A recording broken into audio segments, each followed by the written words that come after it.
650 క్యూసెక్కులు వదిలితే దిగువకు సగమే వస్తుంది. ఇది మాయా మర్మమా? కృష్ణా వాటర్ విషయంలో ఏపీ తెలంగాణ మధ్య పంచాయతీ నడిచింది, కానీ ఎంతకీ తగ్గట్లేదు. ఇప్పుడు అదే ఫార్ములాని కర్ణాటక ఫాలో అవుతుందా? తుంగభద్ర జలాల విషయంలో ఏపీతో వాటర్ గేమ్స్ ఆడుతోందా? ఇటు ఏపీ తెలంగాణ మధ్య కృష్ణా జలాల యుద్ధం నడుస్తోంది. అటు ఏపీ కర్ణాటక మధ్య తుంగభద్ర వాటర్ వార్ షురూ అయింది. కర్ణాటక నుండి ఏపీకి రావాల్సిన తుంగభద్ర నీరు రావటం లేదు. ఆయకట్టుకు నీరందిస్తామని సమావేశాల్లో చెప్పటం, చివరికి నీటి లభ్యత లేదనే సాకుతో ఏపీ వాటా నీటికి గండి కొట్టటం పరిపాటిగా మారింది. అక్రమంగా తమ ఆయకట్టుకు మళ్లించి దిగువ ఉన్న కర్నూలు జిల్లా రైతులకు కర్ణాటక తీవ్ర అన్యాయం చేస్తోంది. కర్ణాటకలో అక్రమ జలదోపిడీ ఆగటం లేదు.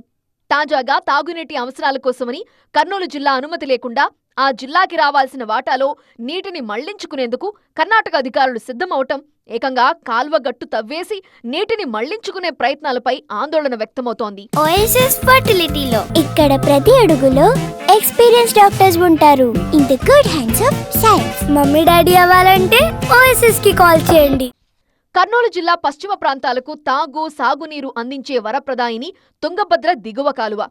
2 మున్సిపాలిటీతో పాటు దాదాపు 110 గ్రామాలకు దీని నుండే తాగునీరు సరఫరా అవుతోంది. ఖరీఫ్, రబీలలో దాదాపు 1.50 లక్షల ఎకరాల ఆయకట్టు సాగవుతుంది. కర్ణాటకలో దీనికన్నా రెండింతల ఆయకట్టు సాగవుతుంది. కర్ణాటకలో ఎటు చూసినా పచ్చని పొలాలు కనిపించడానికి ఈ జల చౌర్యమే కారణం అనే విమర్శలు వినిపిస్తున్నాయి. ఏటా మన వాటా నీటికి గండి కొట్టే చర్యలకి కర్ణాటక పాల్పడుతోంది. తాజాగా తాగునీటి అవసరాల కోసమని అక్కడి అధికారులు, ప్రజాప్రతినిధులు కాల్వ తవ్వేసి పైపుల ద్వారా రిజర్వాయర్ని నింపుకోవాలని యంత్రాలతో పనులు చేపట్టారు. విషయం తెలుసుకున్న టీబీ బోర్డు ఎల్ఎల్సీ అధికారులు అక్కడికి చేరుకుని పనులు నిలిపేశారు.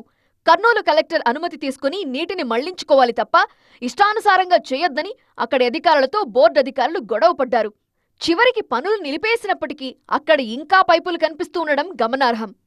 ప్రస్తుతం తుంగభద్ర జలాశయంలో పూడిక పెరగటంతో నీటి నిల్వలు తగ్గుతున్నాయి. మనకి రావాల్సిన నీటి వాటాకి కోత పడుతోంది. దీంతో దిగువ కాలువ ఆధునికీకరణ పనులు చేపట్టారు. పనులు పూర్తి కాలేదు. పనులు పూర్తయిన చోట జలచౌర్యం ఆగటం లేదు.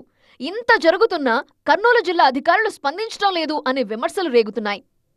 ఇక కర్ణాటకలో 650 క్యూసెక్కుల నీరొదిలితే కర్నూలుకి 350 క్యూసెక్కులే సరఫరా అవుతోంది.